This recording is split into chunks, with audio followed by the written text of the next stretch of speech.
Oh, thank you. Well, one of the things we also touched upon was injuries, because Yes. injuries is something that been plaguing like you and I for a very long time. When you do a lot of sport, and even not even on a professional level, but when you do them seriously, you just tend to get injured. Yeah. And Brazilian Jiu-Jitsu, it's funny, but it's because of the injuries I started Brazilian Jiu-Jitsu. It sounds completely out of left field, but historically, I've always been an athlete.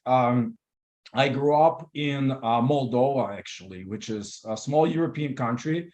Mm. And my whole life was dedicated to basketball. I was in a specialized school for basketball, played for the national team. I turned pro when I was 17 in basketball. And that's how kind of I trained my entire life, two training practices a day, 5 days a week, 6 day, only one practice. And then, so because I was in a specialized school, so from basketball, I acquired a bunch of injuries. And the when I was, I believe about 25, 26, I tore my ACL, and then I tore my meniscus again. And so my knees started to basically swell up, and I couldn't play basketball. I couldn't play anything that was kind of remotely, you needed to do the lateral movement, because my knees would just, just flare out. And then the cherry on the cake was I start picking up a skiing, and I was doing like moguls, which is also not super awesome for your knees. And I had another injury from moguls. So okay, basketball, can't play volleyball, I can't play soccer, I can't play anything that requires that. And then there was just Olympic champion Kolban MMA, and I joined the guy. And the problem with MMA and Muay Thai for guys like myself who are not professionals and don't actually want to compete, but I have a competitive spirit, so I actually want to go, and I want to go and like kill another person, like, and try to just my best. I don't want to 50% or 70%.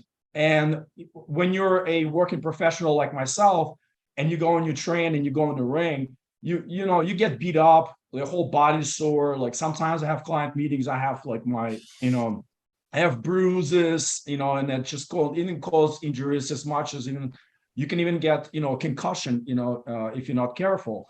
And so I felt like something was missing, because I couldn't really compete, daily and go like 100%. And it just so happened we had a guy from Alliance coming in and on the side teaching a little bit of jujitsu. And I was like, oh, let me see, what is this? Just guys are grappling and spats. What's going on here? And I tried it.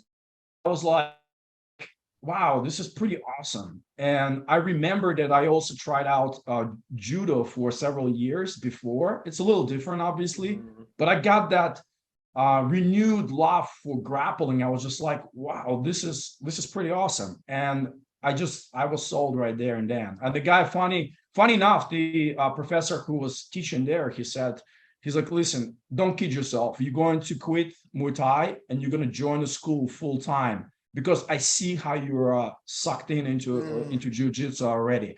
So that was my journey, and I really wanted to join the jiu-jitsu, and I went to my first school was Marcelo Garcia, and Yeah. I was so intimidated that to really just go there, that I remember standing on that block in Manhattan and looking at the guys going in and some of them going out, and I was so timid to go in, and I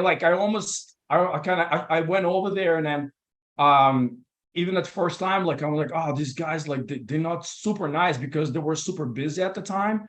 And I almost like decided like not to go, but then I kind of overpowered myself and I went back. And here I am 9 years later, still going strong, training 5 times a week, pretty consistently, unless there are injuries. So that's my pretty much jiu-jitsu journey.